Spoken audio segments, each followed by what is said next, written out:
मुस्लिम समाज के लोगों को रिवॉल्वर से डराया गया, रोका गया। ऐसी गुंडागर्दी आपने देखी कभी? लोग इकट्ठे हो जाने तो उन्हें हटाने के लिए आप गोली चलाने, और लोग पत्थर चलाने तो आप कह रहे हैं पत्थरबाजी। गोली क्यों चलाई गई भाई? ये मुसलमान मरे, और मुसलमान की कीमत क्या है?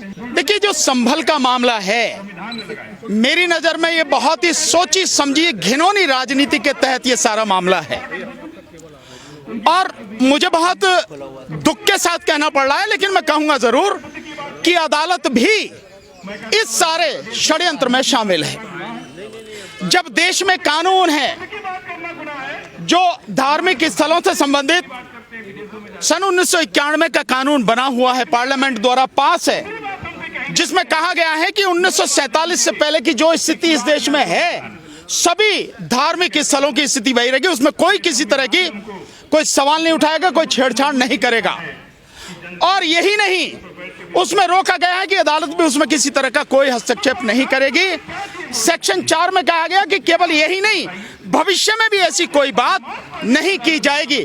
बावजूद उसके 19 तारीख को दोपहर में पिटीशन फाइल होती है सर्वे के लिए।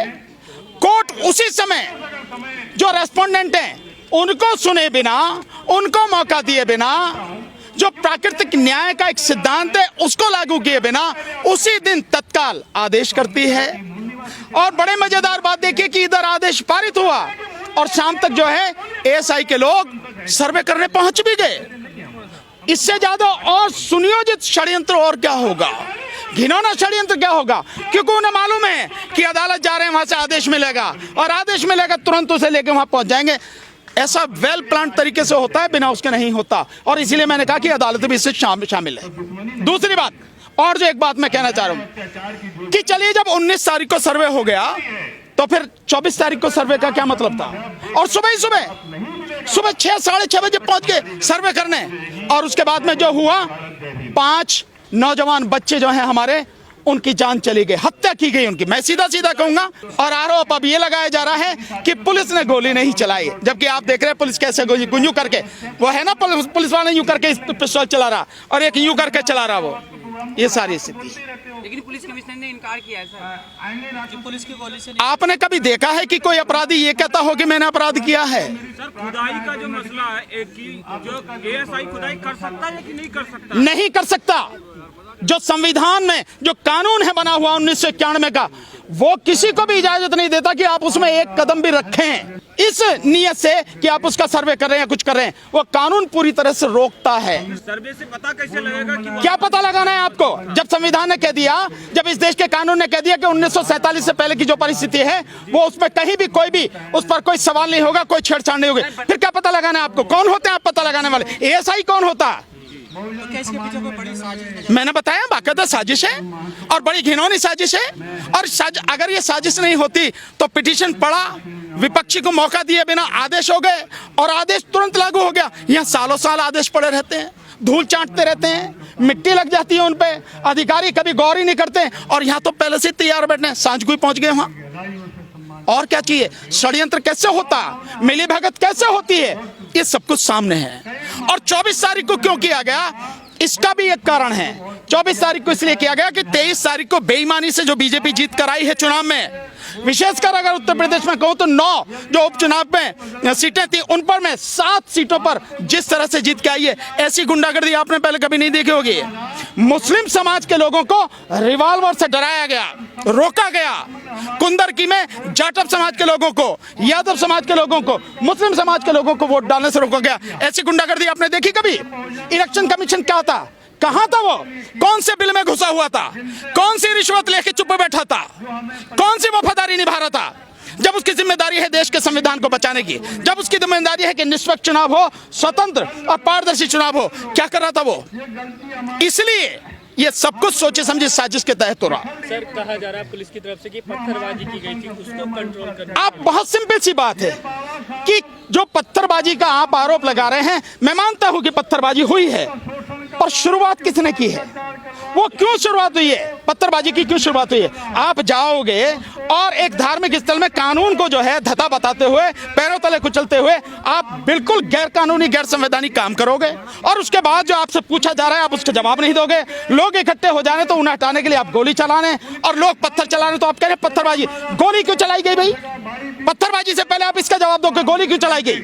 पुलिस अगर गोली चलाती है तो गोली उसी स्थिति में चलाती है जब देखे कि आप काबू में नहीं हो सकते, उससे पहले लाठी चार्ज होता है, उससे पहले चेतावनी दी जाती है, और गोली भी चलाई जाती है तो घुटनों से नीचे मारी जाती है ताकि जो है डर के भाग जाए, ये वो चलने के काबिल ना। ये एक तरीका होता है, सीधा सीधा आप गोली चला रहे हो और आप कह रहे हो कि मतलब पत्थरबाजी हुई है। क्या वो जो लोग हैं दिमाग खराब है उनका, उनमें समझ नहीं है कि वो क्या कर रहे हैं क्या नहीं कर रहे हैं। इन सारी चीजों को समझो और समझ, इसीलिए मैं कह रहा हूं उसकी बाकायदा अगर निष्पक्ष जांच हो जाए तो दूध का दूध पानी का पानी हो जाएगा, पता लग जाएगी कौन गुनहगार है, किसने गोली चलाई या किसने जो पत्थरबाजी की। नहीं, मुझे किसी पे विश्वास नहीं, मैं जानता हूं नहीं होगी जांच, बिल्कुल नहीं होगी जांच, मैं जानता हूं वही सब कुछ करने वाले हैं। ये तो तुम जाके पता लगो, ही तुम्हारा काम है, मेरा काम नहीं। ईंट पत्थर कहां जाए। रामगोपाल की हत्या हुई थी तो योगी सरकार ने मुआवजा दिया था। तो जो वो रामगोपाल मरा था वो उनकी नजर में हिंदू था, उनका आदमी था, और वो जब भगवा झंडा फहरा रहा था मस्जिद पे या घर पे जाके तो वो उन्हीं का आदमी था ना। तो अपने आदमी को मरवा के दंगा करवा दिया तो उसको जो उन्हें वो देना ही देना था मुआवजा। ये मुसलमान मरे, और मुसलमान की कीमत क्या है, मुसलमान की, दलित की, ओबीसी की, इन आज की जाति में जो सत्ता में बैठे इनकी नजर में कीमत क्या, कुछ नहीं। इसलिए इन पांचों को जो है मुआवजा नहीं। और आरोप इन पे यह भी लगा हुआ कि भैया इन्होंने पत्थर चलाए और पत्थर चलाने में दंगा किया इन्होंने, तो किस बात का इन्हें मुआवजा मिलेगा। 800 से ज्यादा की एफआईआर हुई है, गिरफ्तारी हुई है, कैसे देखते हैं? नहीं, कैसे क्या देखते हैं, एफआईआर होनी चाहिए, लेकिन एफआईआर दोनों तरफ से होनी चाहिए। एफआईआर दोनों तरफ से होनी चाहिए, एफआईआर इधर से भी और एफआईआर उधर से भी, एक तरफा कार्रवाई नहीं होनी चाहिए। इसलिए मैं कह रहा हूं निष्पक्ष जांचों पर। मैं जानता हूं कि निष्पक्ष जांच होगी नहीं, क्योंकि वही अपराध करने वाले हैं, वही एफआईआर करने वाले हैं और वही फैसला करने वाले हैं, तो कहां से होगा। जो सर्वे गिरफ्तार कर लिया गया, जिस सदर ने प्रेस कॉन्फ्रेंस करके पुलिस की पोल खोली थी, आज उसे भी घसीट कर पुलिस ले गई, क्या कहेंगे आप शुक्र मनाओ कि उन्हें गिरफ्तार किया, गोली नहीं मारी। उन्हें गोली भी तो मार सकते थे कि हमेशा के लिए उनकी जुबान बंद हो जाए।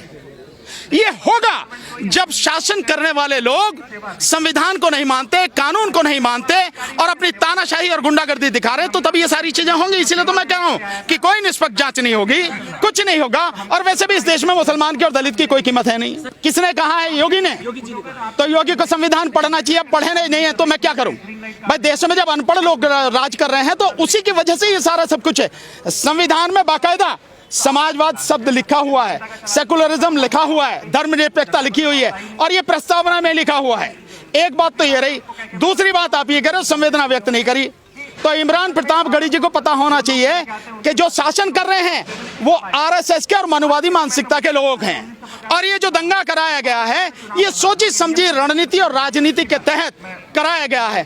तो जो कराने वाले हैं वो जिनको मारना चाह रहे हैं वो मार दिए, उनके उस पर संवेदना क्यों व्यक्त करेंगे। इमरान प्रतापगढ़ी जी को ये बात कहनी नहीं चाहिए कि संवेदना व्यक्त करें, सो वो संवेदना व्यक्त नहीं करेंगे। जो आपको खत्म कर देना चाहते हैं आप उनसे उम्मीद करते हो कि संवेदना व्यक्त करेंगे। जो सर्वे करने लगी टीम, उनके साथ जो लोग थे भड़काऊ नारे लगा रहे थे, वो कौन लोग थे? भैया अगर वो लगा रहे हैं तो स्वाभाविक है, वो टीम का हिस्सा है उनकी, वो उसी टीम का हिस्सा है जिस टीम ने इस सर्वे के लिए एप्लीकेशन लगाई, जिस टीम ने ये आदेश करवाया, और जिस टीम ने ये सारी टीम लेके वहां गए। और वो जय श्री राम के जो नारे लगा रहे हैं, एएसआई वालों को तत्काल मुअत्तल कर देना चाहिए। किसी भी सरकारी अधिकारी कर्मचारी को किसी धर्म विशेष की बात करना और जब वो ड्यूटी पर हो तब बिल्कुल भी ठीक नहीं, गलत है। धर्म आपका व्यक्तिगत है, फिर घर में जो चाहो नारे लगाओ। आप सार्वजनिक रूप से उस समय नहीं, जिस समय जो है आप ड्यूटी पर हो, नहीं कर सकते। उनको तत्काल मुअत्तल किया जाना चाहिए, उनकी नौकरी खत्म की जानी चाहिए। ये जैसे ही बीजेपी की सरकार केंद्र से और राज्यों से जाएगी, ये सब मंदिरों में जो मस्जिदों में मंदिर निकल रहे हैं ये सब बंद हो जाएंगे। ये तभी तक है जब तक सरकार